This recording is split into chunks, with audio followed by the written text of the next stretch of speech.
Buenas, ¿qué tal? ¿Cómo están, queridos teleoyentes de PDS Digital? Ya arrancamos nuestro programa del día de hoy, 21 de junio 2022. Arranca este invierno paraguayo. Ya estamos en este mes cumpliendo 8 meses de radio.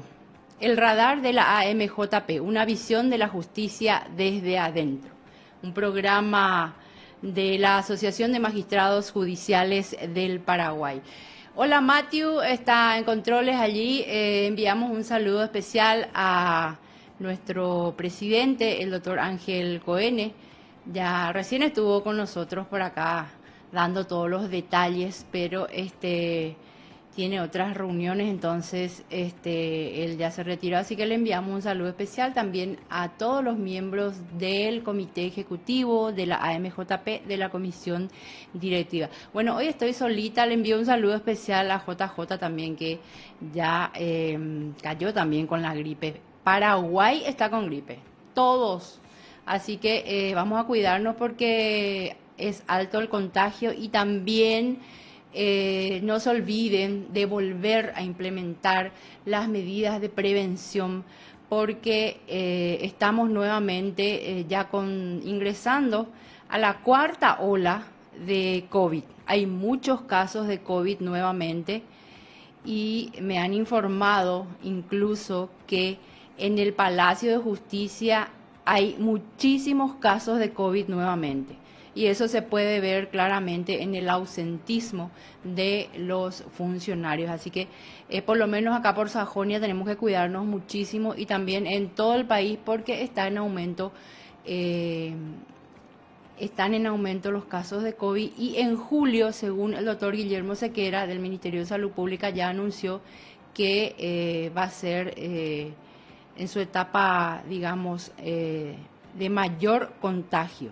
Así que vamos a seguir implementando y usando nuestro tapabocas. Bueno, hoy tenemos invitados especiales, ya enseguidita les cuento quiénes van a estar.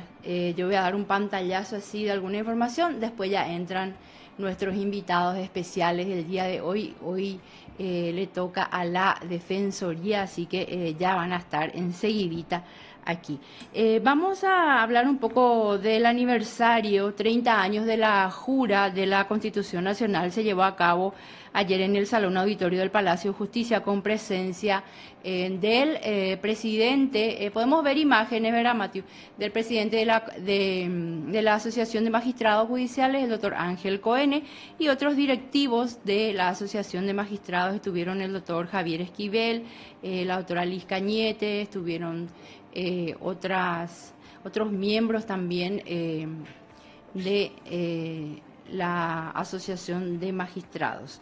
Bueno, y este acto conmemorativo estuvo a cargo de la Sala Constitucional de la Corte Suprema de Justicia, que reafirma el compromiso en cumplimiento de la Carta Magna. La Sala Constitucional de la Corte Suprema de Justicia, en conjunto con el Instituto de Estudios Comparados en Ciencias Penales y Sociales, INESIP, y la Universidad Nacional de Pilar, conmemoró este lunes el 30º aniversario de promulgación de la Constitución Nacional Paraguaya con una conferencia en la que se destacó su valor para la administración de la justicia actual. Así que estuvieron autoridades de la Corte Suprema de Justicia y invitados especiales a este acto tan importante, en donde se destacó el mensaje del ministro Diesel y subrayó que la Corte Suprema no será nunca de la dictadura, dijo. Bueno,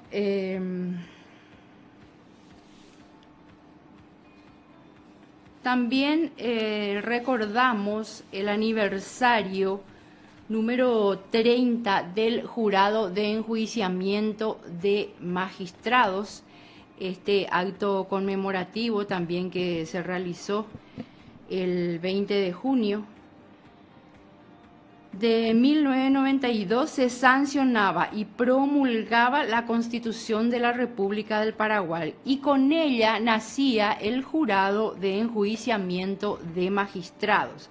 En celebración al aniversario y de tan trascendental avance para la justicia paraguaya, el presidente del Jurado de Enjuiciamiento de Magistrados, abogado Jorge Bogarín Alfonso, ofreció un brindis en la sala de sesiones de la institución.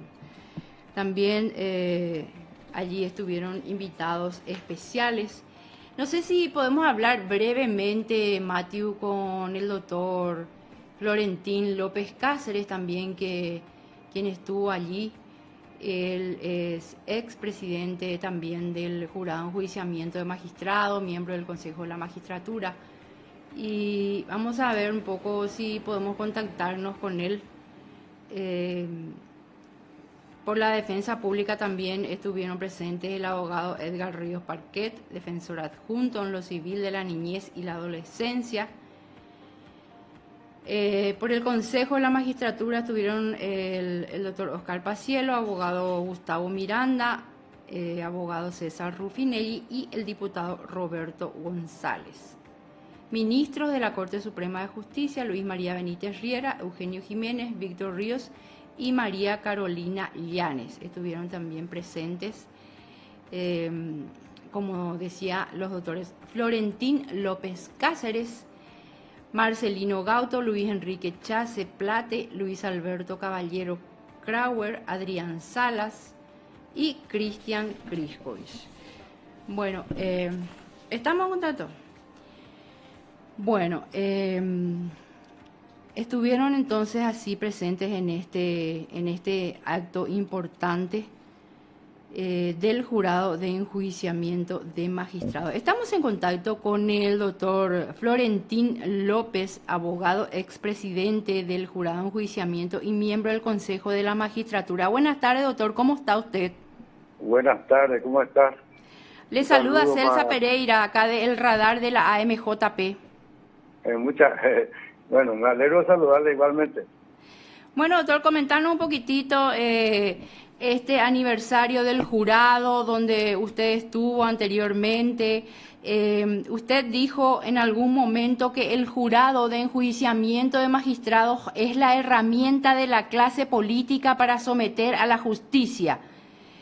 Esto usted planteaba con respecto a la reforma de la ley que reglamente el jurado de enjuiciamiento de magistrados, doctor, ¿así es?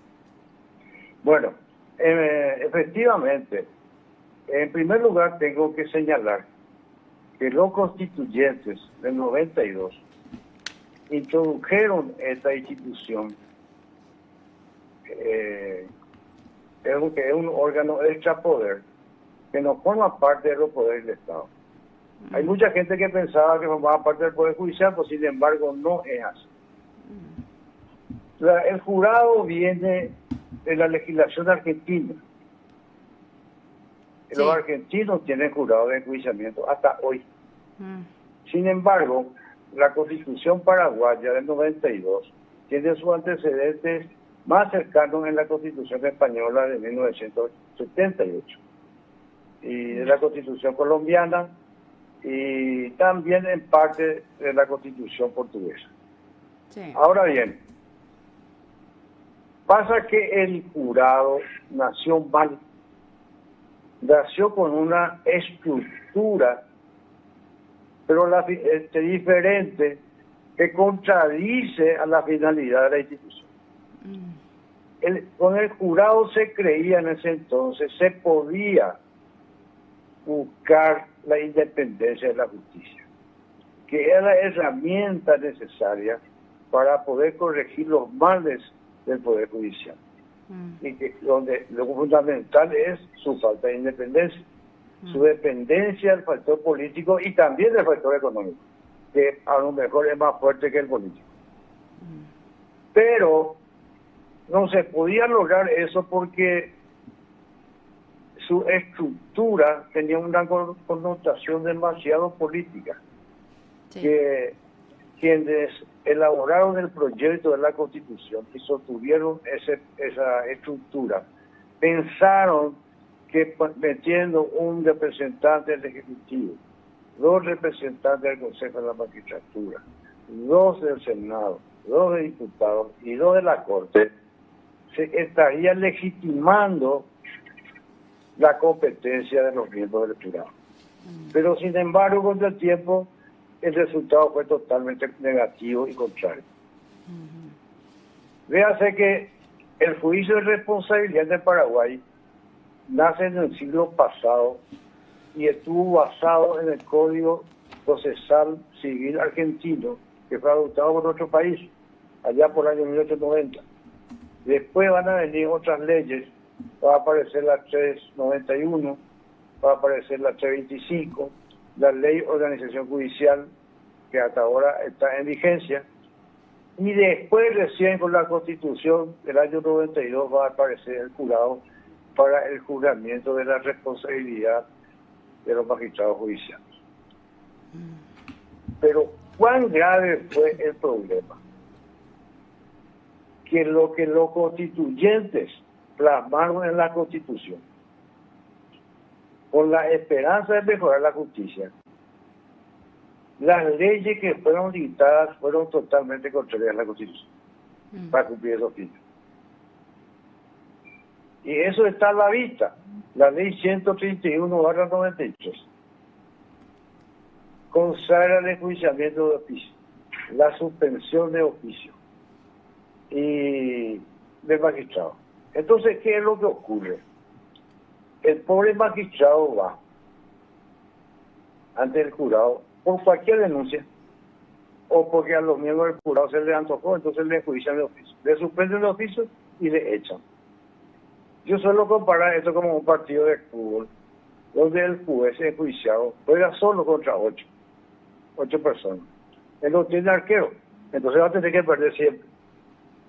Después aparecen otras cosas, como el apercibimiento de la sentencia. Eso todavía es más peligroso, porque al juez se le apercibe y ahí ya él depende de los miembros del jurado. Si independencia ya perdió él. Y el próximo apercibimiento es su remoción. Esto que estoy diciendo no tiene nada que ver en no ver que en nuestro Poder Judicial existen malísimos magistrados. Y no son pocos los que son malos. Por eso yo siempre sostuve que debe mantenerse el jurado. Pero como la delincuencia común, la organizada y todos los males que aquejan al país, solamente podemos combatir con la ley en base a jueces independientes. El jurado siempre va a constituir una herramienta importante, siempre y cuando las atribuciones o competencias de ese órgano estén regulados expresamente por la ley. Porque todos los males que se produjo, todos los escándalos que aparecieron en el jurado, ha sido consecuencia de las leyes, de la ley que estaba vigente en ese momento y antes, porque le daba facultades amplias a los miembros, nos regulaban en forma específica su función y entonces ellos hacían lo que querían y no lo que debían. Aquí hay que regular en la ley, no solamente no se tiene que garantizar al juez o al magistrado o al defensor público o al fiscal que está enjuiciado su derecho a la defensa y el debido proceso legal, sino también se debe garantizar al acusador, porque acá ocurre que nadie quiere acusar por temor a que sea rechazado el enjuiciamiento y después viene la revancha contra el mismo. Entonces la garantía debe ser para ambos. Yo estoy pensando ahora, dentro de poco, seguramente en unos 2 meses, voy a lanzar un libro en el cual se explica las modificaciones introducidas en la actual ley, en las leyes anteriores, y ahora solamente se puede acusar, se puede enjuiciar o iniciar el enjuiciamiento por acusación. Usted está escribiendo un libro, doctor.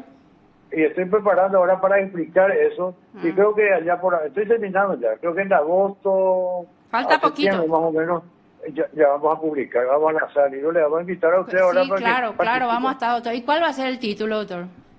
Y es la explicación. El libro se llama El jurado de enjuiciamiento del magistrado. Por ahí está la tabla. Sí, vamos a estar ahí para el lanzamiento, doctor, claro que sí. El gran material está, y bueno, acuerdo con los títulos. Es la... Bueno, eso que estamos pensando, y hay una serie de modificaciones muy importantes en ese trabajo. Pero, hay que, acá te voy a decir cómo es la...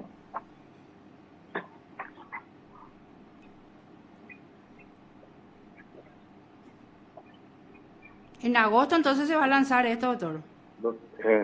Ley que regula, ley número 681, 681-4/21, que regula el jurado de enjuiciamiento del magistrado.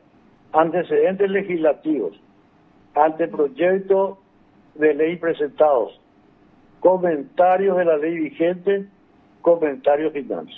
Ese va a ser el libro, ¿eh? Y yo creo que va a tener unas cuantas páginas, pero lo más importante es lo sustantivo. Lo que aquí el pensamiento es modificar la estructura del ejercicio del poder a través del jurado. Qué interesante, doctor. Sí. Ahora, hay una cuestión, ¿verdad?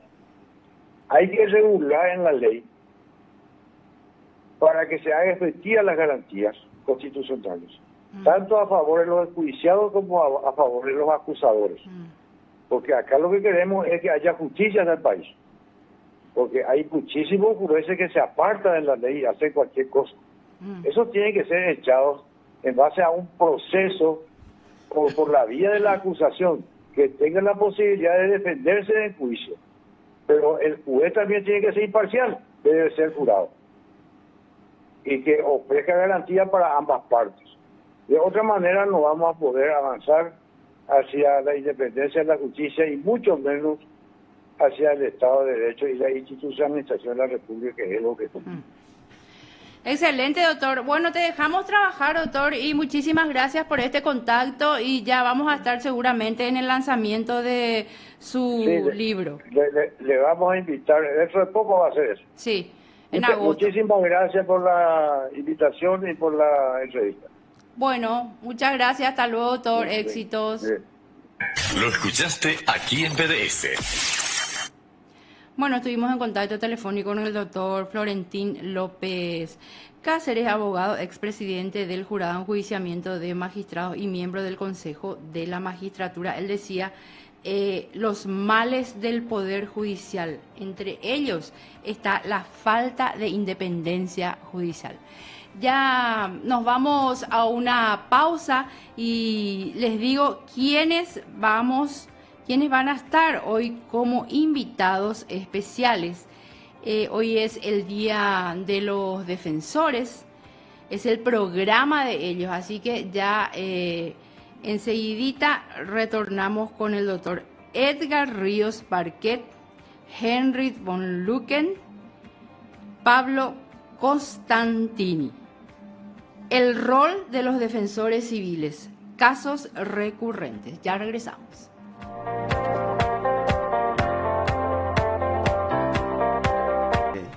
Muy buenas tardes a todos. Bueno, estamos dando inicio al programa de la defensa pública gracias al espacio que nos da el radar de la AMJP. Estamos iniciando este programa siendo las 4:25 con 27 grados. Bueno, y voy a presentarle a nuestros invitados del día de hoy. Está el defensor público Heinrich von Lucken, es defensor civil de la ciudad de Fernando La Mora. Y está también con nosotros Pablo Costantini, quien es defensor civil de la capital, de la ciudad de Asunción. Muy buenas tardes. ¿Quieren dar un saludo? Muy buenas tardes, Edgar. Muchas gracias por invitarnos aquí a tu programa. Un saludo para la audiencia. Muy buenas tardes a todos. Saludo a la audiencia y esperamos que les sea útil este momento que vamos a compartir con ustedes. Bueno, realmente también quiero aprovechar para dar un saludo al doctor Coene y también a la defensora general que nos están siguiendo siempre atentamente. Bueno, es muy difícil realmente cumplir el rol de la doctora Lorena, que ya tiene experiencia en este tema de la conducción. Hoy me está tocando ser el conductor a tiempo completo del programa hoy, pero vamos a tratar de que sea lo más ameno posible y sobre todo un poco menos formal también, para que sea más llevadero y que sea más fácil de disfrutar, ¿verdad? Sí. En ese sentido, bueno, hoy el tema que nos toca hablar es el rol de la Defensoría Civil en el Ministerio de la Defensa Pública. De repente vamos a hablar un poco de los casos más recurrentes, también cuáles son las situaciones que se presentan, las problemáticas, cuáles son los requisitos para ser usuario en el ámbito civil. Porque como sabemos, el Ministerio de la Defensa Pública tiene diferentes ámbitos de aplicación, diferentes ramas. Tenemos el área laboral, tenemos el área penal, el área de la niñez, tenemos violencia contra la mujer y también tenemos el área civil. En el área civil cumplimos de vuelta varios roles, no solamente un solo rol.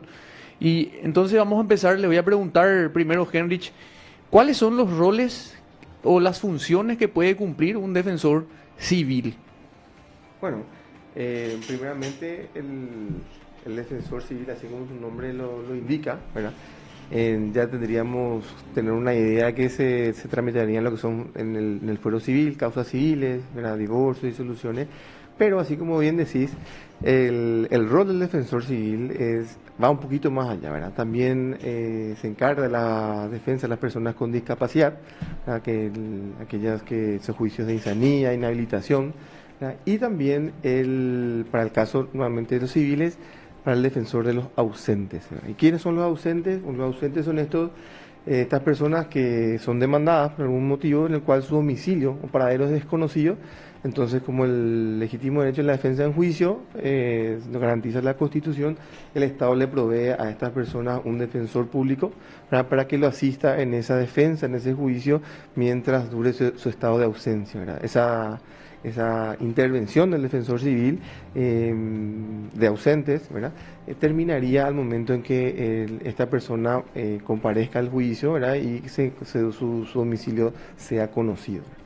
Bueno, ya que empezaste hablando específicamente del ámbito de los ausentes, vamos a indagar un poquitito más en eso entonces antes de entrar en los otros roles que son de las personas con discapacidad, o sea, representantes de las personas con discapacidad, y también representante como actor o demandado en cualquier tipo de juicio civil.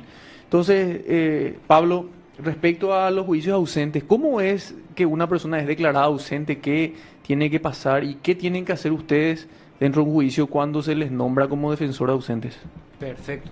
Bueno, comencemos con lo básico. Cuando una persona está ausente, la persona con quien quiere litigar con esa persona no conoce el domicilio de esta persona. Entonces lo que hace es primeramente manifestar que no conoce el domicilio de esta persona, y después el mismo código le da unos cuantos trámites que tiene que hacer previo a nuestra intervención, que es declarar en forma sumaria que no conoce el domicilio de esta persona y que hizo todos los trámites pertinentes para encontrar ese domicilio. Y después también 2 edictos tienen que librarse en diarios de mucha tirada. Una vez que ese trámite se cumple, el juez designa al defensor a los efectos de que tome intervención y vea si él puede llegar a hacer nuevas diligencias para encontrar a esta persona. Lo clave acá es que se mantenga la bilateralidad del proceso, intentar encontrarla a esta persona y que ella se pueda defender de lo que sea que le están reclamando la parte actora en este caso.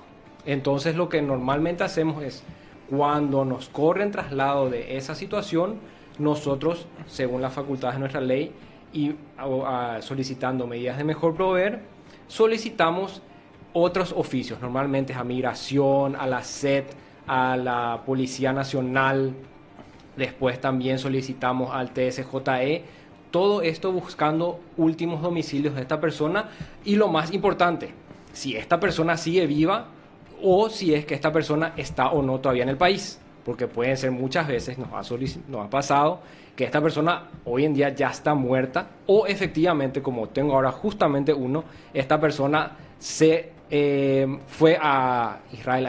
En Israel está la persona esta desde el 2012. Entonces la persona que está pretendiendo alguna clase de acción contra él tendrá que ver cómo llegar a esa persona en Israel. O sea que realmente cuando se nombra un defensor de ausentes, no es que es simplemente para suplir y poder llevar adelante, sino es tratando justamente de buscar de que sea defendido de manera real, ¿verdad? Y no suele ocurrir de que realmente, diciendo de manera común, alguien intente avivarse para tratar de llevar nomás arco libre, como se dice normalmente en los juicios. ¿Qué haces al respecto para cuidar que esto no ocurra así efectivamente y descubrir estas intenciones de repente? Bueno, la pregunta de amigo bueno, lo que primero hacemos obviamente es también ya analizar la misma pretensión de la parte actora, porque el mismo código de fondo, de proceso quiero decir, nos permite a nosotros investigar, analizar y solicitar que nos den a la palabra al final del trámite para decir si corresponde o no de acuerdo a las probanzas mismas que la parte actora presentó. Después también hacemos todo lo posible para buscarla a esta persona por nuestros medios. Hoy en día las redes sociales son claves para llegar a alguna persona que puede llegar a conocerla a esta persona que está siendo demandada. Entonces también vemos a través de esos medios si podemos encontrarla a esta persona y avisarle, señor, acá dicen que no conocen su domicilio, preséntese al juicio y defiéndase. Claro, entiendo. Y mencionaste también, y le traslado la pregunta a Heinrich, ¿no es entonces un ausente considerado una persona que falleció o una persona que se sabe que está en el exterior porque se sabe alguna información y eso es suficiente para seguir buscándole, o entendí mal? No, es correcto, ¿verdad? O sea, me tocó una vez, por ejemplo, ¿verdad?, en un proceso en el cual en una sucesión se planteó la calidad de los herederos como ausentes, ¿verdad? Entonces, si nosotros analizamos lo que es el proceso sucesorio, vamos a encontrar que en realidad, ¿verdad?, tanto como causante o como heredero, tiene sus reglas propias, ¿verdad? Entonces, si nosotros decimos, bueno, yo no conozco a esta persona dónde radica, dónde vive, dónde reside, pero luego por una inscripción registrada en el registro de Estado Civil, la persona me entero que está fallecida, lo que en realidad correspondería es iniciar la sucesión, ¿verdad? Iniciar la sucesión y no darle un trámite de ausente o domicilio desconocido. Entonces, en ese caso, el artículo 50 del Código Procesal Civil nos dice que en caso de comprobado el fallecimiento de una de las partes, en ese caso nuestra ausente, ¿verdad?, nosotros denunciamos el proceso para eso hasta que tomen intervención algún heredero, ¿verdad? Entonces, en ese caso se tendría que iniciar todo un trámite, si no existen herederos declarar vacante, ¿verdad?, asumiría la Procuraduría como representante, en ese caso del Estado, y llevaría su proceso ya en esos términos, y el defensor ausente se apartaría totalmente, ¿verdad? Claro. Y tengo otra pregunta respecto a los ausentes. ¿Qué pasa cuando se quiere aplicar el trámite de ausentes respecto a personas jurídicas? No sé si alguno de los dos me quiere dar su opinión. Es una pregunta bastante interesante, pues es muy recurrente, ¿verdad? No sé, Pablo, si te tocó a vos, a mí me tocó varias veces, especialmente en juicios de usucapión, ¿verdad? Usucapión contra personas jurídicas, donde muchas veces esto se da en estos inmuebles que están a nombre de sociedades, ¿verdad?, y que las sociedades se dejaron de utilizar, ¿verdad? O sea, no se le hizo el trámite de liquidación, disolución, nada, y entonces van y buscan y no encuentran el domicilio, ni siquiera sus representantes, ya que, lógicamente sabemos, las personas cambian de domicilio, ¿verdad? O sea, no lo van ubicando. Entonces, en ese caso, por ejemplo, la Defensoría Pública, según nuestra Carta Orgánica, la 4423, no prevé el escenario de defender a una persona jurídica, ya que para eso estamos solamente para defender personas físicas. Principalmente, para terminar la idea, dentro de este debate que se realizó acá en los tribunales, incluso de la capital, es por el estado que el domicilio de la persona jurídica es siempre conocido, ¿verdad?, porque tiene un domicilio legal. es decir, el que está precisamente en sus estatutos. Ahora, si bien ese estatuto no se modificó, bueno, será ya problema de quien que no actualizó esa base de datos, ¿verdad? Ya sea como comunicación la Conversación al Tesoro y demás cuestiones donde siempre están esos datos ahí a disposición. Además, Pablo, creo que la tercera sala que creo que vos tuviste ahí sostiene que las personas jurídicas no tienen la capacidad de movilidad que tienen las personas físicas. Entonces no puedes considerarse ausente o no ausente porque no se puede mover como yo salgo de acá y me voy de una casa a otra o lo que fuera, ¿verdad? Es que así mismo es. En ese voto clarísimo la doctora Bongermini y la tercera sala en su totalidad explican lo que vos estás diciendo, que no hay forma que una persona jurídica ya no esté más en ese local de forma transitoria. Siempre, si es que se muda, tiene que mudarse a través de los medios legales establecidos, es denunciar su nuevo domicilio social en los locales pertinentes, sea la SED, sea la Abogacía del Tesoro, sea cambiando los estatutos, pero no puede simplemente decir yo ya no estoy más acá, porque justamente la persona jurídica es una ficción del derecho que se crea con efectos muy específicos y con requisitos muy específicos que siempre deben ser cumplidos. Y si estos no son cumplidos, siempre van en contra y en perjuicio de aquel que no los cumplió, nunca en contra del tercero de buena fe que está intentando litigar contra esa persona. Genial. Bueno, fue bastante jurídico realmente nuestras bastante primeras intervenciones, pero es muy apasionante, muy realmente da gusto hablar de esto. Pero vamos a pasar un poquitito y les voy a preguntar, en el rol que cumplimos nosotros como representantes de actores o demandados en juicios civiles, ¿cómo puede hacer un usuario? ¿Qué tiene que hacer un usuario para poder ser beneficiario, digamos, de la defensa pública? Usuario de la defensa pública. Henrich. Bueno, primeramente la intervención del defensor civil, ¿verdad?, para una persona ya sea como parte actora o parte demandada, depende directamente de la escasez de recursos, ¿verdad? Eso nos estamos refiriendo específicamente al rol del defensor civil, ¿verdad? Y en otros roles importarían otro tipo de situaciones como de discapacidad o de personas vulnerables, ¿verdad? Pero en el caso de una persona que no tenga ninguna capacidad diferente, solamente se hace un conteo de una cuantificación de su ingreso económico, ¿verdad? Y se inicia un procedimiento o trámite que se conoce como beneficio para litigar sin gastos, el cual se presenta al juez de la causa o al juez de la zona, ¿verdad?, y se le solicita le otorgue ese beneficio, ¿verdad?, al cual va acompañado de dos testigos, el cual dan fe de que esta persona no tiene recursos para solventarse un abogado, ¿verdad? Y entonces con ello el juez, tomando los recaudos pertinentes, que normalmente hace un traslado a la fiscalía pide informe al registro público, ver si tiene vehículos, si tiene propiedades, también sabemos si tiene un vehículo muy costoso, eso evidentemente repercute en un mantenimiento muy caro, ¿verdad? Entonces evidentemente tendría que tener ingresos, ¿verdad? Entonces, una analizado esos recaudos, el juez concede o no el beneficio para litigar sin gasto. Pero mientras dure ese proceso, el usuario ya puede ser representado en el juicio, ¿verdad?, sin necesidad de que el beneficio se conceda o no. Ahora, cuando este se concede, continuará la defensa, y si se deniega, todas aquellas actuaciones que se realizaron quedarán válidas, ¿verdad?, pero ya deberá nombrar un abogado del foro. Perfecto. Yendo a un inicio incluso anterior, yo soy una persona que tiene un problema, Pablo. Me separé, quiero promover mi divorcio. ¿Qué es lo primero que tengo que hacer? ¿A dónde recurrir? ¿Junto a quién irme? En este caso, como es un divorcio, lo primero que tenemos que ver es cuál fue el último domicilio procesal de la pareja.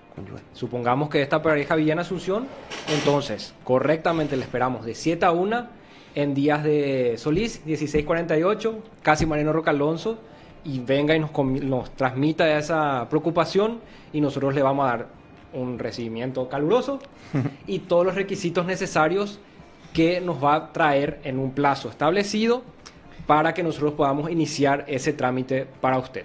Normalmente en el caso del divorcio le pedimos obviamente el certificado de matrimonio, cédulas de identidad y lo más importante, como estuvo hablando recién el colega von Lucken, le vamos a pedir 2 testigos que acrediten que usted no tiene los medios suficientes como para pagarse un abogado particular. Ahí sería nuestro beneficio litigar sin gasto, que esencialmente yo siempre le intento decir esto a nuestro usuario. Imagínense que usted sea un abogado y el abogado le pide que se vaya a la escribanía a hacerle un poder. Y bueno, nuestro mutatis mutandi, nuestro poder sería el beneficio litigar sin gasto. Una vez que nosotros tenemos el beneficio litigar sin gasto, sería la forma legal que nosotros le podemos representar a usted en juicio. Para complementar un poquito lo que están diciendo, entonces, para saber a dónde se va a ir el usuario, creo que el primer paso sería o acudir a la defensoría más cercana, que le van a guiar realmente dónde tiene que promover, qué tiene que llevar como requisitos, o llamar a la línea 133 para que le digan, ahí le van a preguntar dónde vive, dónde vivía, etcétera, para poder ir a la defensoría más cercana para promover. De hecho, el usuario, creo yo, que no va a saber qué es lo que tiene que promover. Ellos le van a contar el problema a ustedes y ustedes le van a dar la solución, le van a decir, bueno, acá hay que hacer esto, hay que hacer aquello. Y bueno, el primer paso es justamente escucharles, conversar, saber qué es lo que necesitan, y a partir de ahí entonces se ven las soluciones, ¿verdad? Y sí, justamente es lo que quería contar, que nuestro trabajo en la Defensoría Civil, mucho de ello es asesoría luego, antes que nada.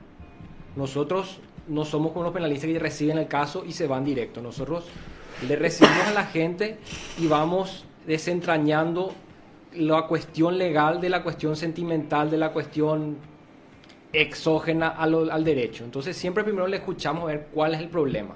Y de acuerdo a lo que nos cuentan, nosotros le vamos asesorando. Bueno, esto es lo que podría hacer y estas son las consecuencias de hacer ese acto procesal. Y entonces le damos la opción a ellos para decir, bueno, es más, le doy un ejemplo. Hoy vino una señora y estuve conversando con ella sobre la posibilidad de divorciarse, que tenía ella la posibilidad de aceptar la demanda de divorcio que le había instaurado su pareja por las causales establecidas en el escrito de la pareja, o controvertir eso.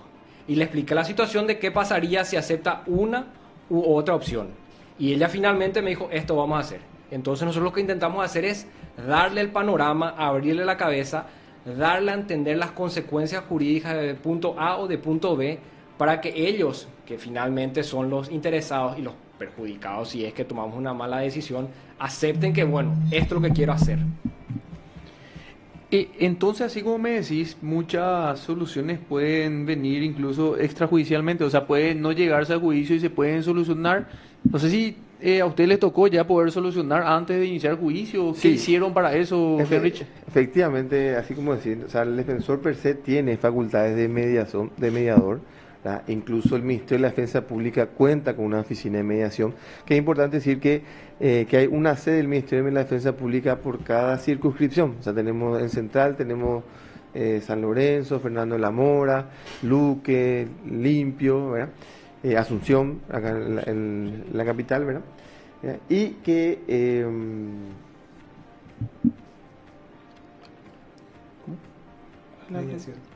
Bueno, y que esta oficina de mediación funciona en cada sede, ¿verdad? Me tocó, por ejemplo, un caso en el cual se había planteado una nulidad de título con una señora que había transferido su casa en forma simulada a un tercero, y luego este tercero se quiso quedar con la propiedad, ¿verdad? Entonces, recurre a la Defensoría. Iniciamos los trámites, vemos la situación, conjuntamos la prueba y planteamos la demanda. Al plantear la demanda, solamente el mero planteo de la demanda, la parte de demanda ya se acerca a la Defensoría y plantea una solución alternativa al proceso, es decir, una conciliación, y le ofrece algo así como 150 millones por la parte de su casa que le tendría que transferir. Entonces llegamos a un acuerdo, planteamos el contrato y se solucionó ese proceso de manera extrajudicial por un acuerdo conciliatorio, ¿verdad? Todo eso gracias a nuestras oficinas de mediación. Ahora, sobre el punto te toco un tema que es un poco controversial en los últimos tiempos, porque hablaste de una suma de un arreglo de 150 millones y demás, ¿verdad? Hay muchas quejas, se escucha, se lee, de que la Defensoría agarra muchos casos con sumas elevadas o que podrían llegar a dar un resultado de sumas elevadas de dinero. Por ejemplo, en los casos de las sucesiones, de las disoluciones que tienen bienes. Y ahí hay una discusión que si efectivamente por tener un derecho en expectativa que no se sabe si va a haber o no bienes realmente, que podría haber, ya no tiene que ser usuario de la Defensoría, o lo que tiene que tomarse en cuenta es el día que asiste a la Defensoría, si tiene o no medios para pagar un abogado. Les tiro esta pregunta porque es un tema debatido entre los abogados del pasillo, como se dice. ¿Verdad que, ¿Quién quiere responder? Yo quisiera agarrar porque a mí ya me tocó así casos donde dudé. Y la verdad es sí, cierto. Uno dice, sí, este señor cuando tenga la casa va a tener una casa de 100 millones de guaraníes. Cierto, sin duda alguna.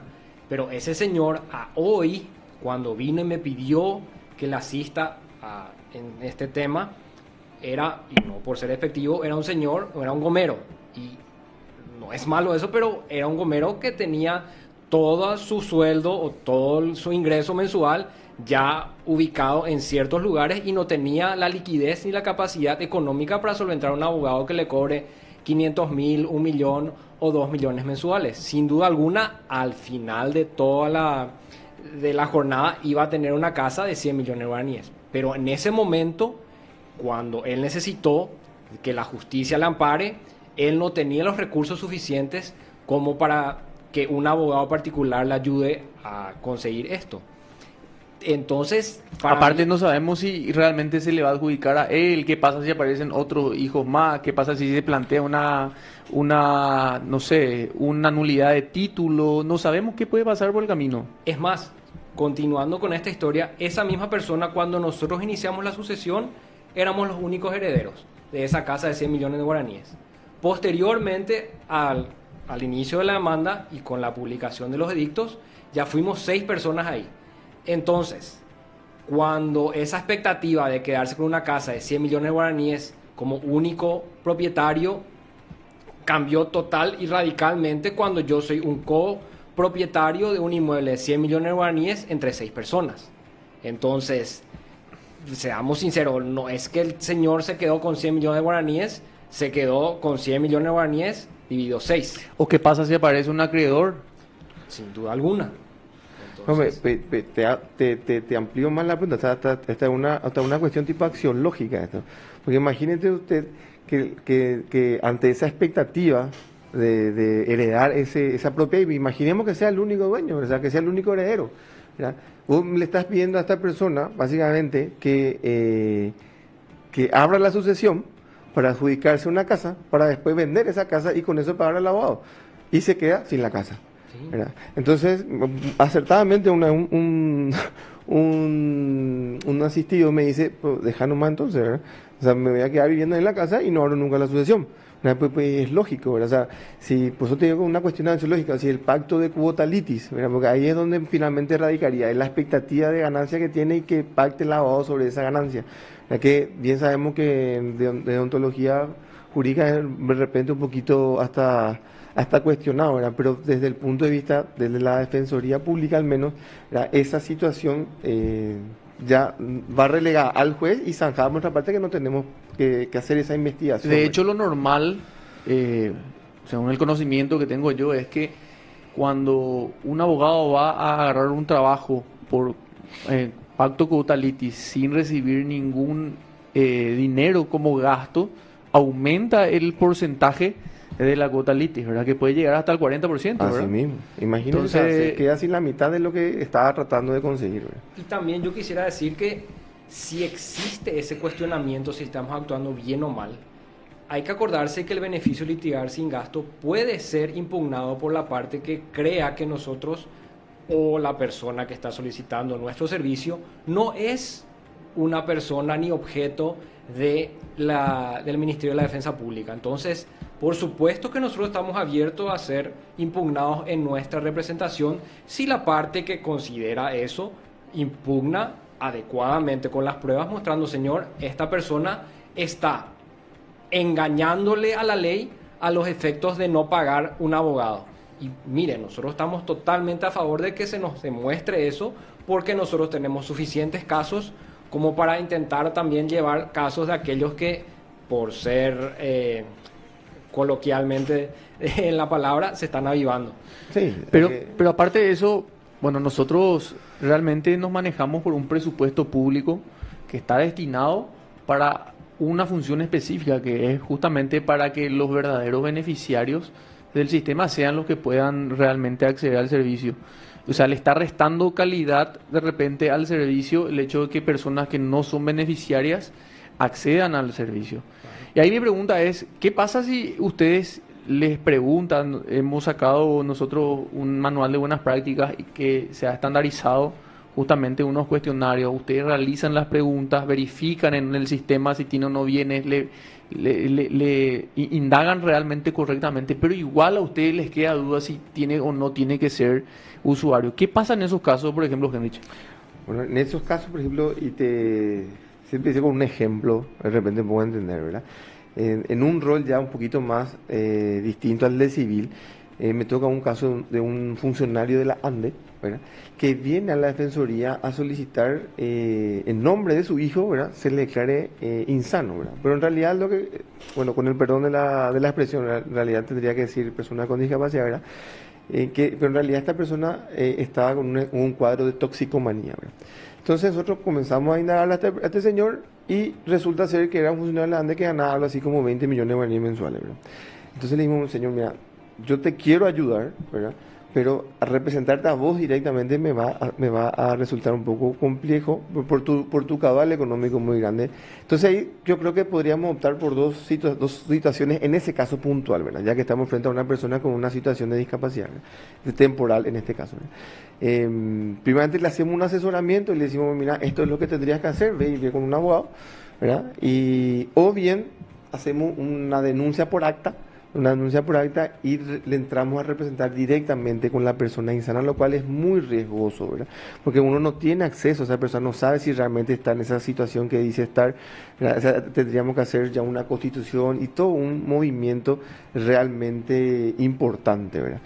Pero si la situación no hubiese sido tan clara con respecto a su caudal económico, nosotros por ley tenemos una presunción, decimos nosotros tenemos que presumir que esta persona no tiene recursos económicos y tenemos que asumir la defensa.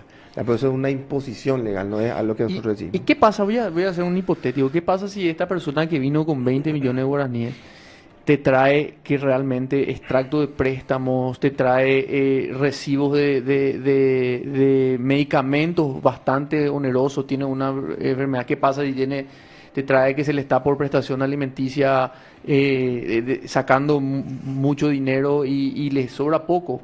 ¿Igual se presume o ustedes pueden tener esto en cuenta para decir que es o no insolvente, o hay un límite de cuánto es lo que debe ganar? ¿Cómo esto es, Pablo? Y ahí uno ya hace justamente una valoración del saldo y la liquidez de esa persona, porque sin duda alguna yo puedo ganar 1.000 millones de guaraníes al mes, pero ¿qué pasa si tengo una deuda de 4.500 millones de guaraníes al mes? Estoy en estado de liquidez. No hay forma que un abogado venga y me dé un trabajo ni válido si yo no le pago nada y no tengo nada que darle. Entonces, desde mi punto de vista, yo le defendería a esta persona si me demuestra que efectivamente él está en un estado de liquidez total y que los bienes están totalmente embargados y no hay nada que hacer. Por eso ahí ya llega, yo creo, de forma muy personal cómo uno hace esa averiguación. Desde mi punto de vista, es siempre importante darle ya esa representación y darle esa justicia a esa persona, y si alguien se siente agraviado, pues que impugne mi beneficio. Acá justamente estoy mirando la ley porque quería hablar sobre esto. Dice presunción de escasez de recursos para afrontar los gastos del proceso. El artículo 62 y 63. La 62 es más interesante porque dice: los defensores públicos no están obligados a realizar comprobación de la veracidad de los extremos alegados por el interesado para la concesión del beneficio. En otras palabras, si nosotros vemos de forma razonable y a prima facie que esta persona parece ser lo que dice ser, Entonces tenemos que creerle.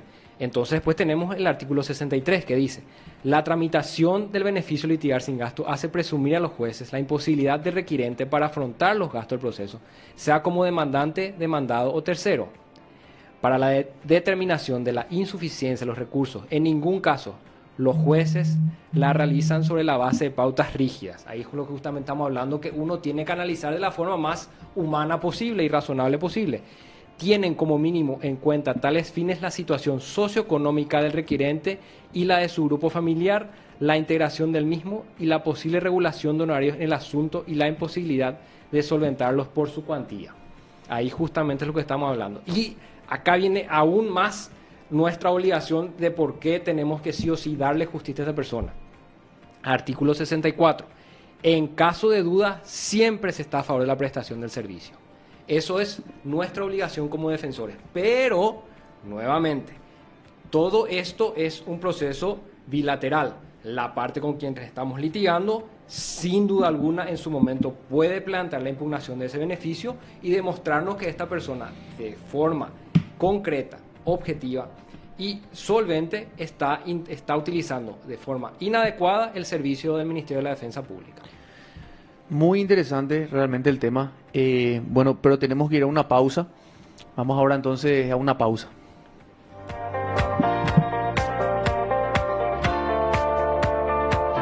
Eh, 59 minutos. Ahora. Bueno, estamos al aire de vuelta. Son las 17 horas. Con 27 grados centígrados de temperatura. Y bueno, vamos a continuar un poco con nuestras conversaciones. Y al respecto preguntarle qué tipo de juicios se presentan, por ejemplo, en lo civil. ¿Hay alguna limitación o toda la gama de juicios que están en el código o incluso los innominados? ¿Qué me pueden decir? No sé, Henry, ¿se quiere opinar? Bueno, como habíamos hablado al inicio, ¿verdad? La limitación está realmente más que nada en la solvencia de la persona que vamos a representar, ¿verdad? Eso sí, lógicamente hay algunos tipos de juicio, tipos de debates jurídicos que pocas veces estaríamos atendiendo por vía de la Defensoría Pública, ¿verdad?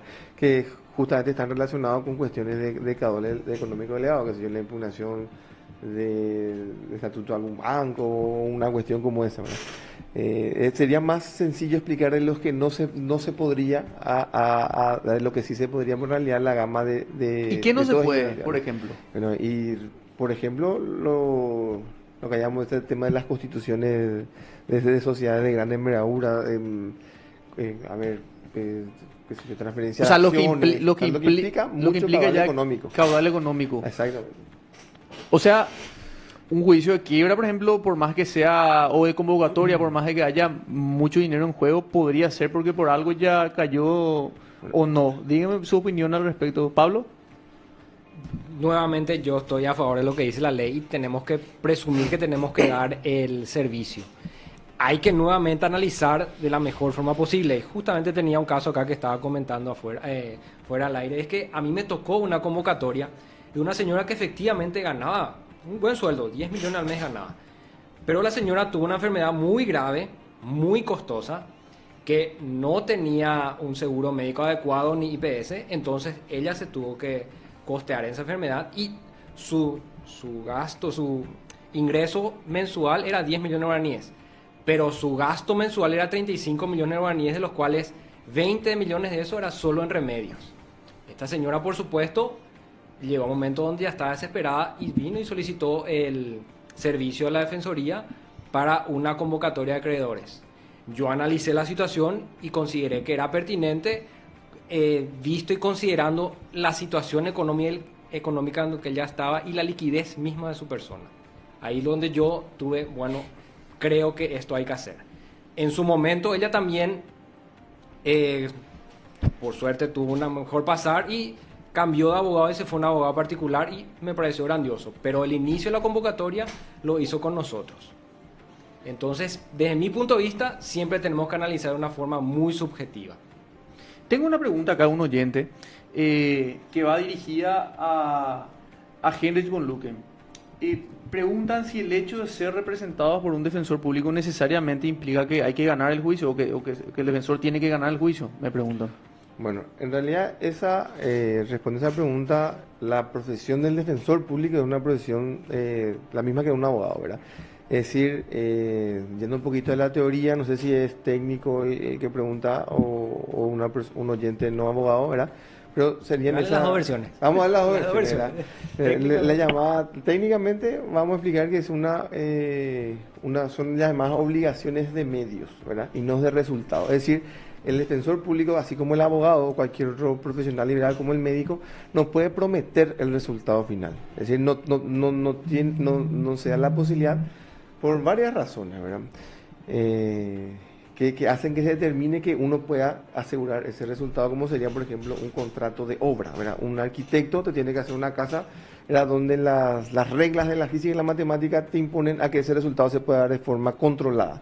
En el caso de las profesiones como el del abogado, en este caso como el defensor público, esa previsibilidad de la obtención de ese resultado no depende del defensor, ¿verdad?, sino de un tercero que es el juez, ¿verdad?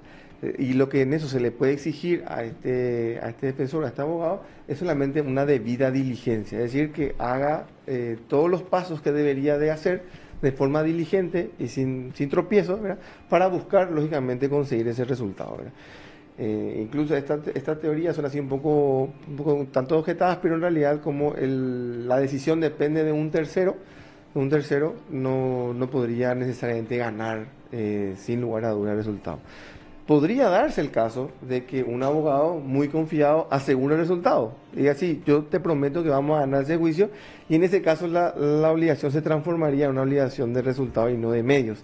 O sea, que hay que cuidar lo que uno dice, entonces. Hay que cuidar, exactamente, hay que cuidar lo que uno dice, ¿verdad? Siempre.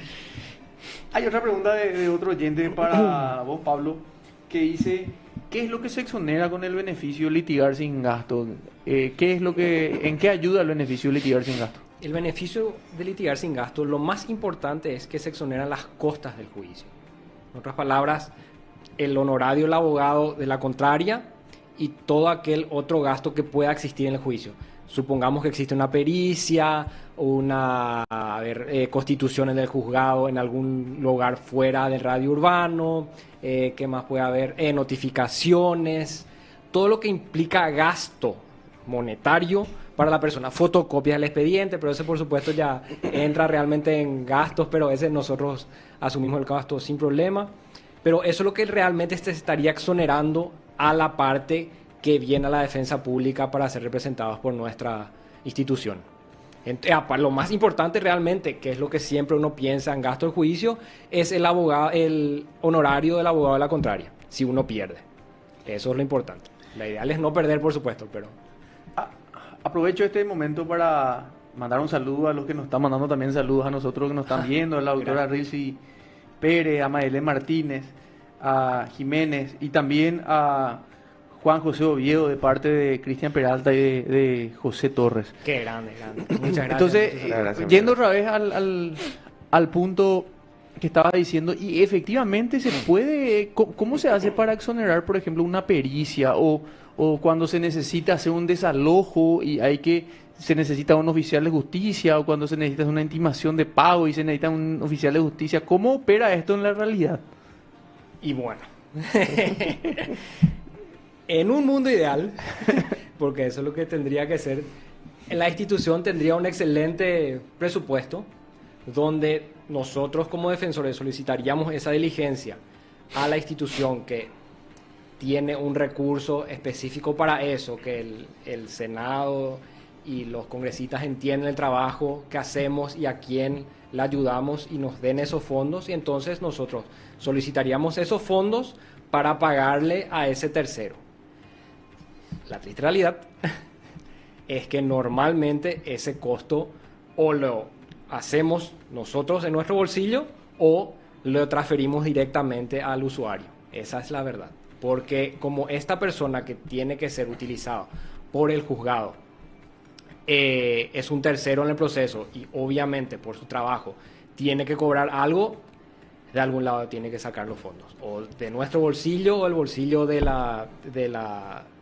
usuario, O finalmente lo que pueda hacer, si conseguimos esa clase profesional, es que ese profesional haga el trabajo de forma gratuita, ab inicio, solicite su regulación de honorarios y de acuerdo a las resultas del juicio, él le puede regular esos honorarios a la parte perdidosa.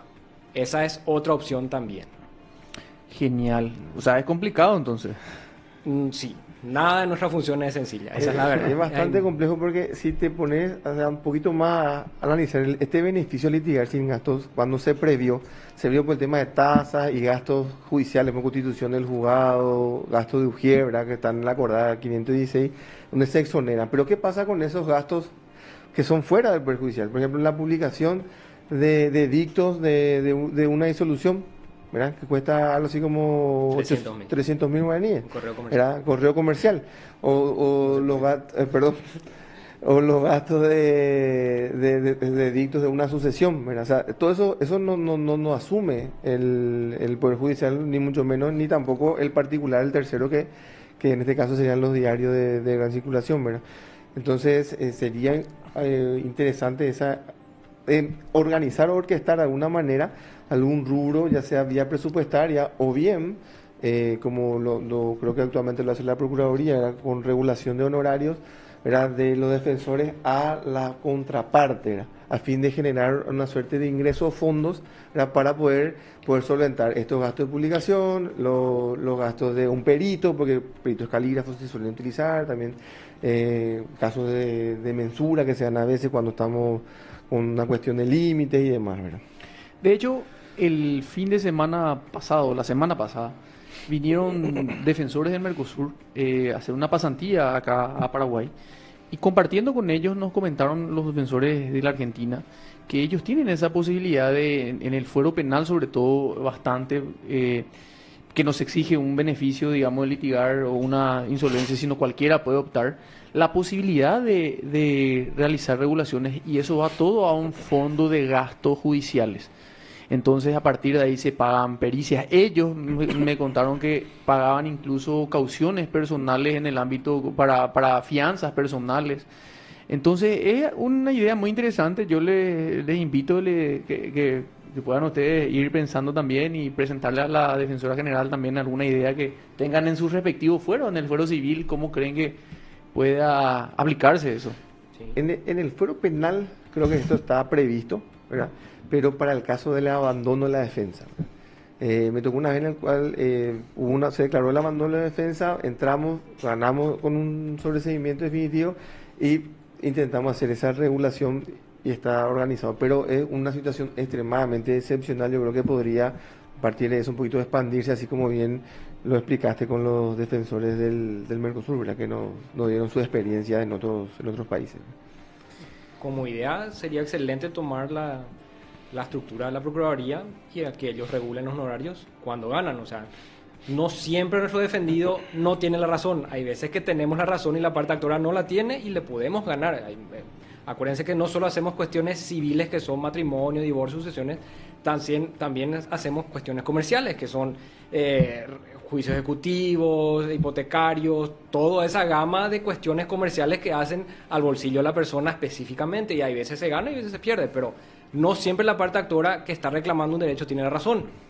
Entonces, capaz en esos casos podríamos ver de efectivamente estructurar para que se pueda regular a la contraria y ese fondo vaya directamente como fuente 30, sería, creo que es la fuente 30 que vaya, que es cuando la institución crea su propio recurso. Creo, o sea, estoy diciendo disparate, creo, pero sí, es la idea que vaya directamente a la institución y que la institución de eso tenga un fondo común específicamente para estas cuestiones que estábamos hablando, sea pericia, sean mandamientos de embargo, todo lo que efectivamente necesitamos pagarle a un tercero por el trabajo que realiza, que nuestro usuario tiene que sacar básicamente de la galera, y bueno, es el precio de la justicia, esa es la verdad. Bueno, les quiero preguntar por si se acuerdan de algún caso que a ustedes les haya dado una satisfacción personal, algún caso que les gustó mucho cómo se resolvió, ya sea judicial o extrajudicial, alguna anécdota que nos quieran contar. Voy a empezar yo, entonces, mientras ustedes piensan. Por ejemplo, yo recuerdo, bueno, antes de ser defensor adjunto era también defensor civil en Asunción, que una persona vino cerca de fin de año, cerca de Año Nuevo, porque tenía un problema de que hacía como 2 años que estaba trabado un dinero, digamos, en un juzgado de paz de una deuda que ella ya había cancelado en su totalidad. Y el problema era con la empresa que se oponía a liberar esos fondos. Entonces, como yo me di cuenta que había un problema ahí en el juzgado y que el problema también era por parte de la empresa, me fui personalmente a la empresa, pedí hablar con los directivos y hablé con el director jurídico y le expliqué que ellos estaban cometiendo una atrocidad y que incluso podía tener consecuencias jurídicas, ¿verdad? Bastante graves para la empresa. Y en ese momento me dicen ellos, no, nosotros ya dimos la orden hace rato de que esto se levante, pero un abogado que ya no está más trabajando con nosotros es el que está haciendo esto, ¿verdad? Entonces, gracias a ese acercamiento que tuve, le solucioné en 3 días, antes de Navidad y Año Nuevo, un problema que venía arrastrando de casi más de 1 año y que era simplemente con prestarle atención. Me dijo que otros abogados no podían solucionarle y ir, constituirse, hablar y conseguir extrajudicialmente lo que no se estaba consiguiendo judicialmente. Y lo que hicieron fue realmente no solamente pedirle al juzgado, sino ellos, la empresa les dio el dinero y ellos se iban a encargar después de recuperar el dinero del juzgado.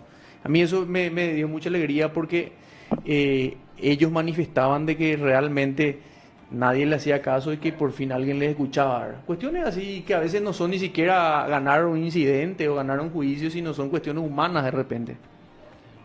¿Ustedes se acuerdan de algo que quieran contar? Bueno, la verdad que en estos tiempos de pandemia tuvimos muchos casos así de satisfacciones, más que nada personales, desde un punto de vista humano, ¿verdad? Con la cantidad, no sé en la Asunción a ustedes cómo les fue, pero nosotros por lo menos en Central planteamos una cantidad inmensa de amparos de camas de terapia intensiva, a donde buscábamos justamente de alguna manera paliar ese déficit que había y la desesperación que tenían estas personas por conseguir a sus parientes, a sus seres más queridos, ¿verdad? Una cama de terapia donde puedan ir a tratar de salvar su vida, ¿verdad? Entonces, y en varias de esas ocasiones lo logramos conseguir vía judicial y otras con mayor suerte y tino de manera extrajudicial, ¿verdad? Pero un caso puntual que no es en esta época de pandemia, sí quería recordar más que tuvo mucho en estos años, en esos picos, estuvo muy en la palestra, en auge, ¿verdad? Esa situación que a todos nos afectó, ¿verdad? Uno prácticamente se pasaba en el juzgado haciendo amparo, ¿verdad? Un caso que me tocó contra una empresa bastante importante de indemnización de daño moral, ¿verdad? Daño moral, pero había y ahí se debatía si era una cuestión civil o una cuestión laboral, ¿verdad? Por un despido discriminatorio por ser portadora de VIH, ¿verdad? Entonces, ese caso, así como hoy está para resolverse, ¿verdad?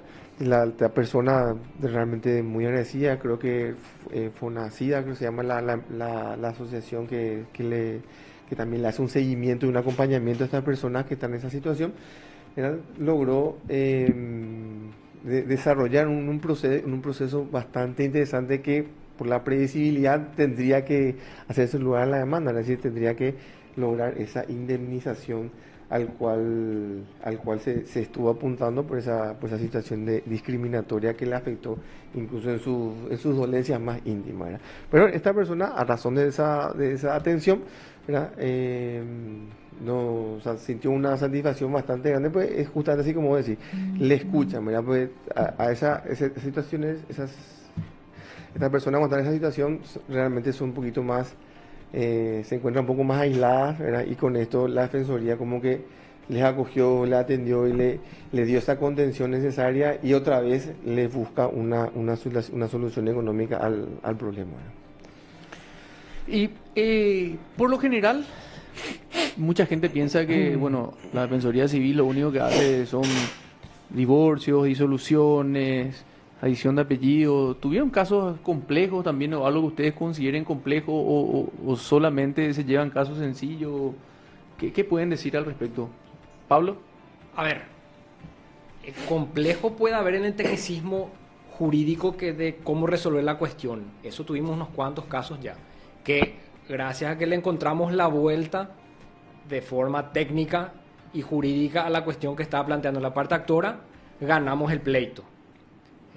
Cosas así básicas que voy a tirar el tecnicismo para que entendamos. Por ejemplo, le estaban ejecutando por vía del juicio ejecutivo un contrato. Eso no se puede, pero la parte ya estaba a punto de llegar a sentencia. Conseguimos que se revierta todo eso, terminamos ganando. Después también se están ejecutando pagarés que no son realmente pagarés porque no reúnen los requisitos de la ley. Entonces, en cuanto a la complejidad del caso, claro, no depende del tipo de juicio. Mismo, no depende o sea, del una tipo de sucesión juicio. puede ser lo más complicado que hay. Sí mismo, pueden haber muchas aristas que se van complicando y de acuerdo a cómo uno ve el problema para intentar resolver a favor de nuestro usuario, puede llegar a ese buen fin o no. Pero sí, sin duda alguna, yo no creo que no existan cuestiones complejas que se planteen así a gran escala. Por ejemplo, cancelación de prenda por prescripción de la deuda. Algo así justamente hace poco estamos planteando. Suena complejo, pero realmente cuando uno va y escribe es algo bastante sencillo. Hace 10 años está el pagaré, la prenda sigue vigente, por favor quiero que se levante. Entonces, sí, hay cosas complejas que parecen fáciles y hay cosas fáciles que parecen muy complejas. Entonces depende mucho de con qué vienen los usuarios, más que nada, y cuál es su pretensión o cuál es la pretensión de la parte actora. Entonces nosotros lo que tenemos que hacer es comenzar a esclarecer, como yo siempre le digo a mis usuarios, vamos a comenzar a sacar el ruido de la cuestión y enfocarnos en el problema. Porque una vez que nos enfocamos en el problema podemos ver realmente la luz al final del túnel. Porque si escuchamos ruido, nomás ruido, nos estamos enfocando en cuál es el quid de la cuestión acá. Creo que justamente siempre hablamos de eso, que los tres fuimos actuarios. Y yo siempre digo, porque me preguntan, ¿y qué tal el trabajo? Y nosotros cuando éramos actuarios teníamos el problema jurídico. Escuchamos, doctor, esto no se planteó, esto fue así, esto acá, y ya era todo muy técnico en los problemas que existían. Cierto, le atendíamos así a 30 personas por día sin problema, pero era una cuestión muy técnica, muy concisa, muy rápida. Ahora supongamos que atendemos a 10 personas por día, pero hay mucho bagaje emocional que uno tiene que navegar para poder llegar finalmente a la cuestión jurídica, que es lo que nosotros queremos darle, una solución jurídica al problema, porque finalmente hay que entender que nosotros como institución somos una institución técnica, jurídica, que lo que queremos darle es una solución técnica, jurídica al problema. Si bien escuchamos, por supuesto, todo el bagaje emocional que las personas tienen, tenemos que ir acortando ese bagaje emocional para efectivamente concentrarnos en el problema jurídico del momento para poder darle la mejor respuesta posible a sus necesidades técnicas jurídicas del momento. Pero igual, Pablo, está ligado ahí una cosa con la otra, creo yo, porque desde el momento que uno soluciona el problema jurídico, en realidad le está dando calidad de vida a estas personas que tienen problemas. O sea, es un problema que para nosotros es jurídico y que es hacer un escrito, presentar pruebas. Para la otra persona es sufrir día a día en su casa, pensar todo el día en eso hasta que tiene una solución. Y bueno, sabemos que en lo civil, bueno, creo que en varios foros más también es bastante lento muchas veces conseguir una solución.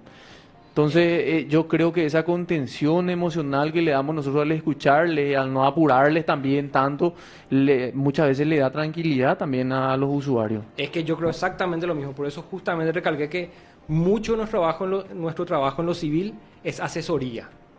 Y no asesoría, no, tenés que presentar este incidente, no. De explicarle a veces. ¿Cuál es el quid de la cuestión que viene? ¿Cuál es su idea? Y ahí comenzamos a darle así el paso a paso, el 1 más 1 de esto funciona así, esto es así, esto es así, y en este momento estamos acá, y entonces vamos a hacer esto, pero si usted quiere hacer esto, hacemos esto. Entonces, esa persona que viene junto a nosotros, primero se va más contenta, yo creo, porque alguien le escuchó y le explicó qué es lo que está pasando en su caso. ¿Y qué pasa si una vez que te plantean el problema, nota Henrich, por ejemplo, de que no tiene razón o lo que quiere plantear no corresponde? ¿Ustedes están obligados a presentar igual la demanda o qué haces en ese caso, Henrich? Bueno, la verdad que es una situación que se suele presentar bastante, ¿verdad? Y es hasta quizá una pregunta un poco filosófica, ¿verdad? Si tenemos nosotros que iniciar o estamos obligados a, o tenemos que moderar de cierta manera y decir, bueno, esto no corresponde o corresponde, ¿verdad? Yo particularmente, pero es mi punto de vista, ¿verdad? Siempre trato de agotar el debatir con el usuario, ¿verdad? A ver de que razone, y si finalmente él no razona, ¿verdad? Le da una advertencia por acta, ¿verdad? Y le digo, mira, esta es la situación, ¿verdad? Y vemos de alguna manera de lograr su pretensión, salvo que sea una cuestión totalmente Irracional. Ilegal. O ilegal. Quiero un objeto ilícito, decía, a ver, quiero que me haga un cobro de guaraníes por la venta de drogas, ¿verdad? O sea, no, eso sí, evidentemente no, ¿verdad? Pero... Claro, por ejemplo, si te quiere pedir un daño moral que es discutible otra vez, Claro. si es o no discutible, y para vos a lo mejor no amerita, pero él realmente piensa que sí, podés hacerle una Claro, advertencia y le hace llevar una adelante el advertencia. juicio. Claro, siempre, normalmente por una técnica propia, era cuando la cuestión se torna así un poco dudosa, ¿verdad? Yo siempre le hago una advertencia por escrito, ¿verdad? Por ejemplo, me tocó un caso ahora donde se le plantea un cobro de guaraní, un juicio ejecutivo por unos pares, y él me dice, esa no es mi firma. Entonces, mira que si vos decís que no es tu firma, va a tener unas consecuencias procesales muy serias, vamos a mentir en el proceso, seguro que no es tu firma, no es mi firma, Te van a multar, te van a multar 30% más sobre la 30% más, te va a salir más caro, pues no me venga a decir Claro. que yo no fui, ¿verdad? Es importante. Entonces, acta, ¿verdad? Con todas las advertencias de lo que va a suceder y planteamos la sesión Bueno, falseable. de hecho, muchas veces nosotros podemos intuir o presumir de que nos están mintiendo o que no nos están exponiendo la realidad. Y si nosotros les preguntamos, ellos reafirman, no nos queda de otro, incluso legalmente, de creer que están diciendo la verdad, ¿verdad?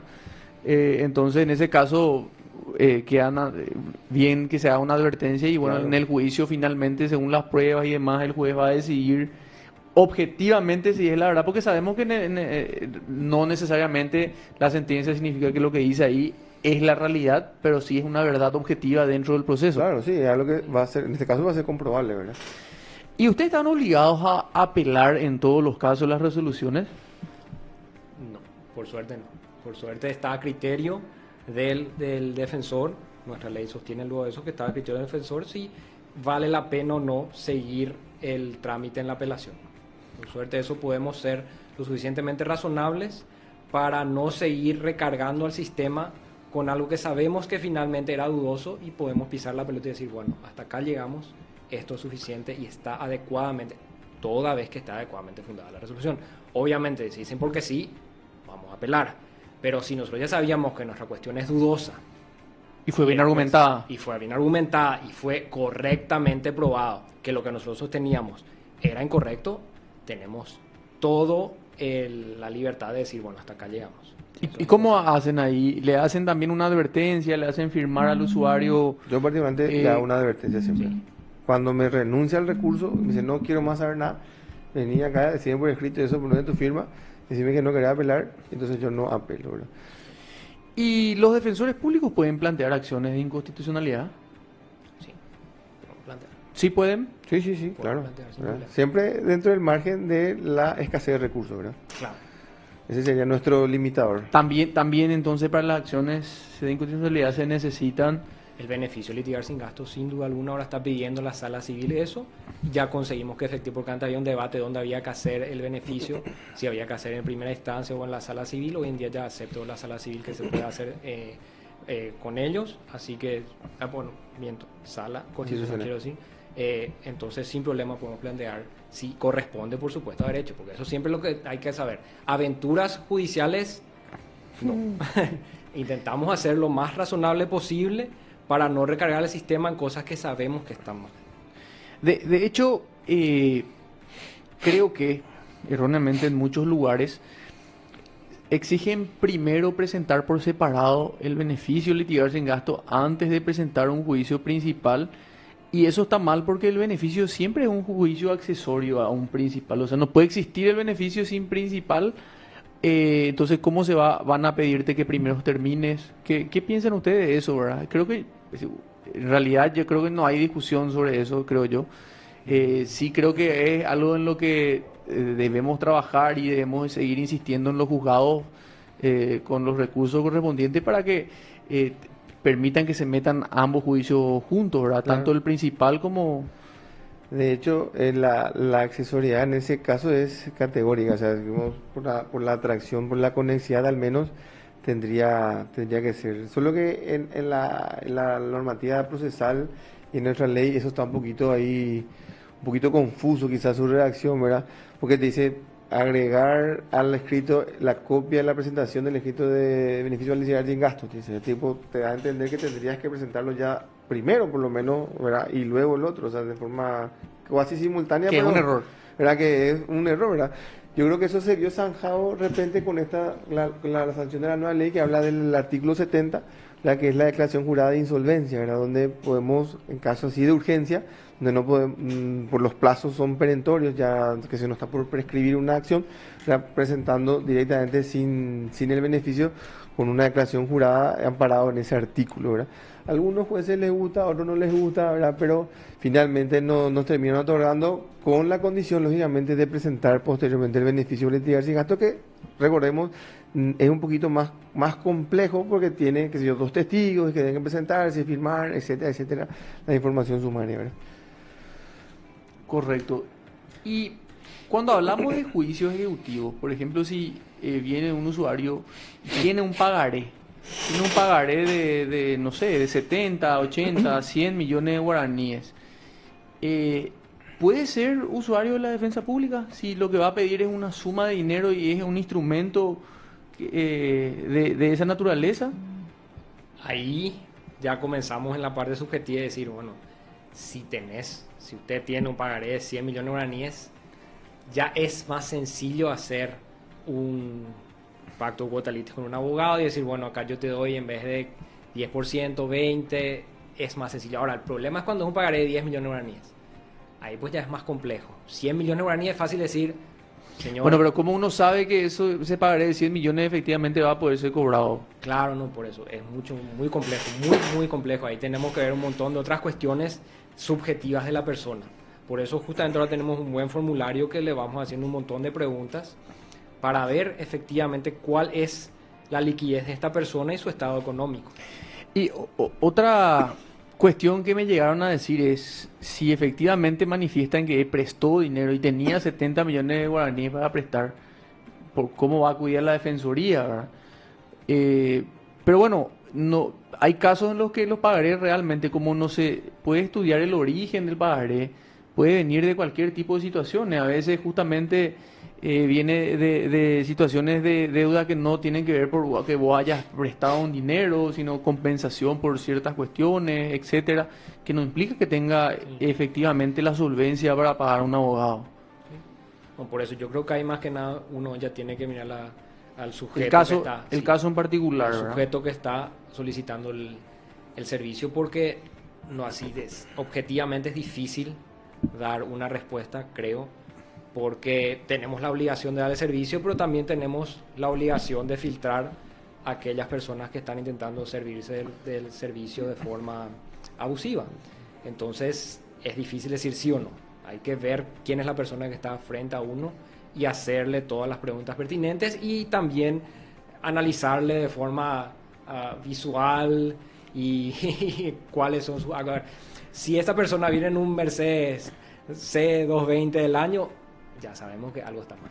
¿Y qué pasa si se presentan demandados en un juicio, por ejemplo, de desalojo o un interdicto de recobrar la posesión y ustedes a prima facie creen y miran que realmente el actor tiene razón? ¿Ustedes por esa razón pueden dejar de representarle en el juicio? o tienen que representarle de igual manera aunque se den cuenta que su defensa o sea, o que no tienen una defensa muy sólida. En ese caso, como dijimos quizás al inicio, ¿verdad? El derecho a la defensa en sí o el acceso a la justicia es un derecho principalísimo, ¿verdad? O sea, si la persona quiere defenderse, pues uno le tiene que hacer esa defensa. Yo por lo menos prácticamente lo veo de esa manera. O sea, no le podría decir, bueno, yo te recomendaría aquí que te allanes la demanda para exonerarle costas, una cuestión como esa. Pero me dice, bueno, pues yo no tengo dónde vivir, yo necesito un poco de tiempo, me dice, ¿verdad? Para poder conseguir otro lugar, o para que me puedan desalojar. Entonces, bueno, de esa manera articular alguna defensa no descabellada, ¿verdad? Y en vez de conseguirle ese tiempo y para luego posteriormente abandonar en sí, ¿verdad? Pero que debemos de asistirle y hacer la defensa en sí, yo creo que en esos casos yo creo que estamos obligados, ¿verdad? Siempre que la escasez de recursos lo justifique, ¿verdad? Ahí justamente yo tuve un caso similar a eso, donde efectivamente tenía toda la razón el actor, y ahí lo que hicimos fue una conciliación con la parte actora. La parte actora lo único que quería decir es, ¿cuándo te vas a salir de mi casa? Hablamos, y él, acá 15 días, acá 20 días dame, y me voy. Se firmó eso, no hubo problema, y de esa forma salvamos. Esa es la verdad. O sea, muchas veces nuestro conflicto en nuestra profesión, si agarramos el teléfono y hablamos con la contraria, se pueden conseguir cosas. Por suerte, Paraguay es chico y Paraguay es país de los amigos, y muchas veces en nuestro foro nos conocemos todos, y hay veces que basta un mensaje para hablar con la contraria y decir, ¿qué te parece si nosotros como abogados hablamos de forma objetiva de cómo podemos ayudar a que esto sea más rápido o más eficiente para todos?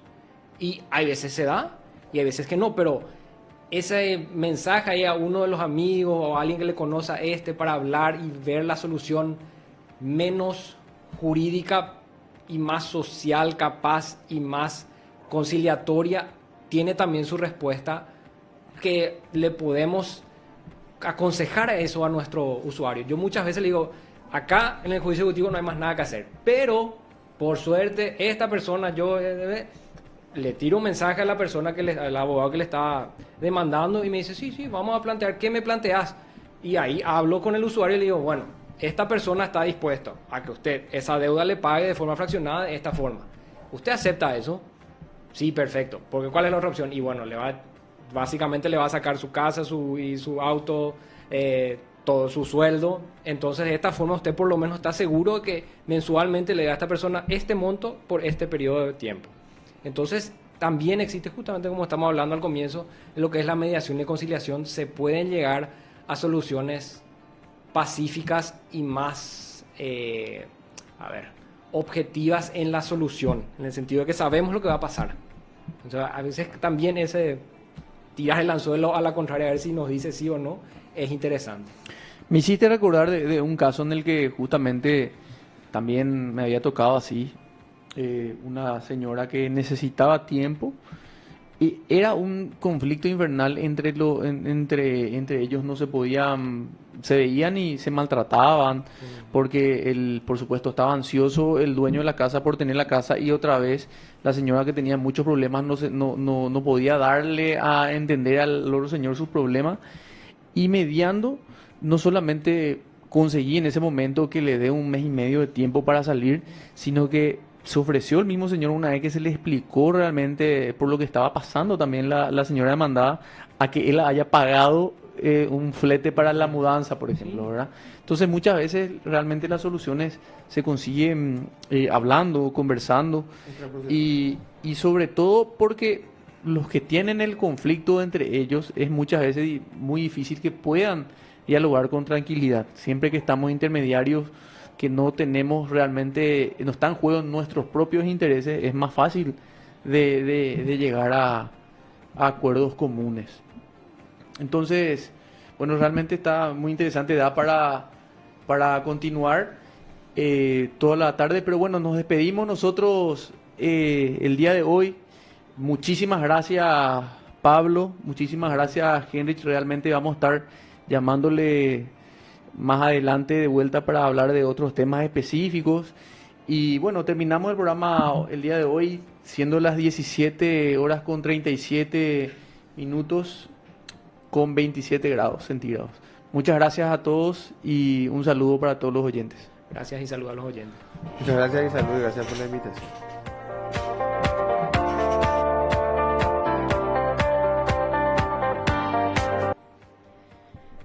Pasaron 44 minutos de las 17, retornamos ya, despedimos a nuestros invitados especiales, tenían el espacio hoy los defensores públicos, así que muchas preguntas quedaron realmente en el tintero. Interesante esta visita que tuvimos de los defensores públicos, hablando un poco de todo lo que tiene que ver con el rol del defensor civil. Y justamente la gente estaba preguntando con respecto a este tema, ¿cuánto cuesta el servicio de un defensor público que gestiona tu caso para litigar? Y el defensor público que atiende tu caso gestionará el beneficio para litigar sin gastos ante el juez. Muchas preguntas que realmente la gente necesita responder y de repente uno no sabe, ¿verdad? Bueno, y se le debe proveer al defensor estos documentos que voy a mencionar antes de ir ya a otra información, porque ya se nos va también el tiempo. Cuando vas a recurrir a un defensor público, tenés que llevar tu fotocopia de cédula de identidad,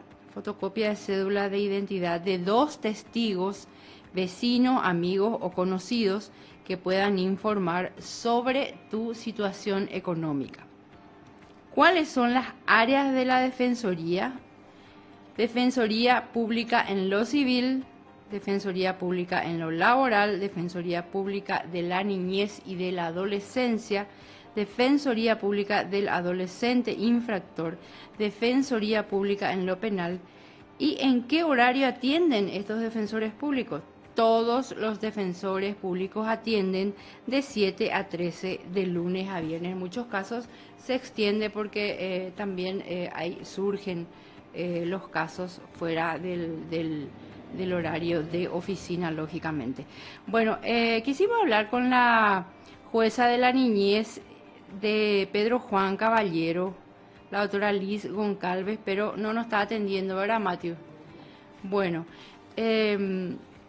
días pasados la Corte Suprema de Justicia organiza una campaña de arborización en la Plaza Solidaridad. Allí estuvieron directivos de la Asociación de Magistrados Judiciales del Paraguay apoyando esta campaña. Estuvieron la doctora Carolina Noguera, secretaria general, y la titular de la Secretaría de Eventos, Gloria Bernal. Entonces, directivos de la AMJP estuvieron compartiendo allí en la Plaza de la Solidaridad. Estuvo el presidente, el doctor Ángel Cohen, lógicamente, en esta campaña de arborización propiciada por la Corte Suprema de Justicia a través de la Dirección de Derecho Ambiental a cargo de la abogada Anaya Anaís Arruga Galván. Entonces estuvieron invitados también todos los socios y seguramente que se van a ir haciendo otros eventos. Entonces son invitados los socios y socias para ser voluntarios de esta campaña muy interesante de reforestación del Parque de la Solidaridad en este caso, y seguramente que después se van a ir dando otras actividades en otras zonas del país. Este Parque de la Solidaridad está en Asunción, ubicado en el barrio San Antonio. Se caracteriza porque su tamaño es de 6 hectáreas, 2 de ellas son públicas y 4 de ellas pertenece a la Reserva de Solidaridad, siendo esta zona el último hábitat de la fauna asuncena. Es uno de los lugares más lindos del Paraguay. Queda acá cerquita, mirando hacia la costanera, mirando al río Paraguay, a la bahía de Asunción. Se inauguró en enero del 2013 con la idea de crear espacio cultural y público para la población. He visto nomás que la Intendencia de Asunción le tiene bastante descuidada porque enfrente mismo, ahí en la explanada del parque, no sé si realmente ayer no vi, pero montón de basuras estaban allí instalados como en varias otras zonas de Asunción. Bueno, taller de entrenamiento sobre la ley 6059/16 se va a realizar, esto dirigido a socios y socias. La Comisión Especial de la Justicia de Paz de la Asociación de Magistrados Judiciales del Paraguay organiza el taller de entrenamiento sobre la ley 6059/16, interdictos, cuestiones de competencia de la justicia de paz. Será el viernes 1 de julio del corriente año de 13 a 17 horas en las instalaciones del Palacio de Justicia de Paraguarí. Esto también bajo la coordinación del nuestro miembro de la comisión directiva, el comité ejecutivo, el doctor Javier Esquivel. Le enviamos un saludo especial, presidente de la circunscripción judicial de Paraguarí. La disertación de este taller muy interesante estará a cargo del abogado Blas Figueredo, juez de paz de Capiatá. El curso es totalmente gratuito y está dirigido a socios y socias de la AMJP. Se expedirán certificados. Más informes acerca de este taller pueden llamar al 021-425-100 de la Secretaría General. Allí les va a atender deferentemente el compañero Martín. Enviamos un saludo especial también a Martín y a todos los otros compañeros de la Asociación de Magistrados Judiciales del Paraguay que siempre están realizando una ardua tarea para que todo salga bien en la AMJP. Bueno,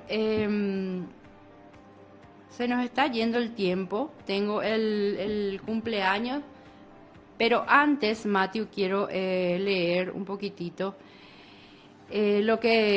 la declaración, le enviamos un saludo a JJ, también nos está escuchando, el compañero que está enfermito, está de reposo hasta el miércoles.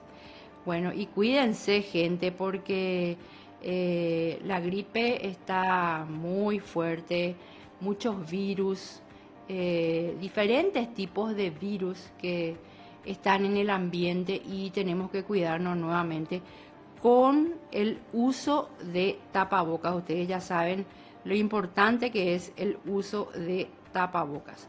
Bueno, quiero leer un poquitito brevemente la declaración de São Paulo, Brasil, de la Federación Latinoamericana de Magistrados. Dice: la FLAM, con la representación de las afiliadas de la Federación Argentina de la Magistratura y la Función Judicial y la Asociación de Magistrados y Funcionarios de la Justicia Nacional de Argentina, Asociación de Magistrados de Brasil, Asociación de Magistrados de Bolivia, de Costa Rica y de varios otros países que aglutina esta entidad. Esto tiene que ver con la prioridad de la independencia e imparcialidad, es una de los del juez y de la jueza, como garantía indispensable para el ejercicio de la función jurisdiccional, por lo que se exhorta su resguardo en el ambiente interno de los poderes judiciales, dice este documento, que es la declaración de la FLAM. Recuerden ustedes que recientemente se realizó la asamblea de la FLAM, a donde participó el doctor Ángel Coene y comitiva, el presidente de la AMJP.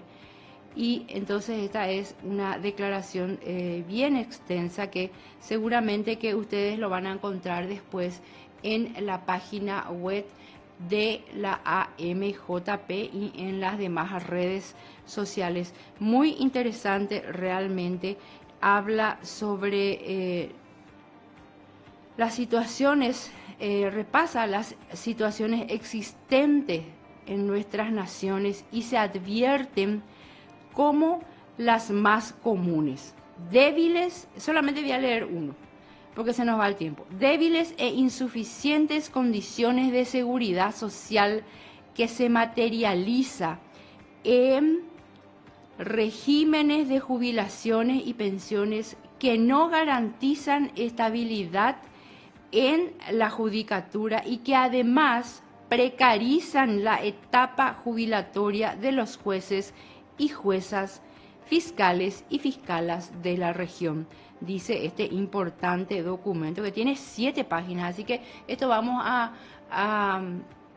ya va a estar seguramente en la página web de la Asociación de Magistrados Judiciales para que ustedes puedan visualizar.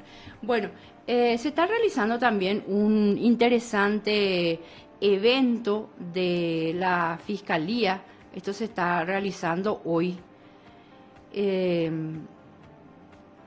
La mesa técnica preparatoria para la 31 reunión especializada de ministerios públicos del Mercosur, que se inició este martes 21 y culmina mañana, miércoles 22 de junio.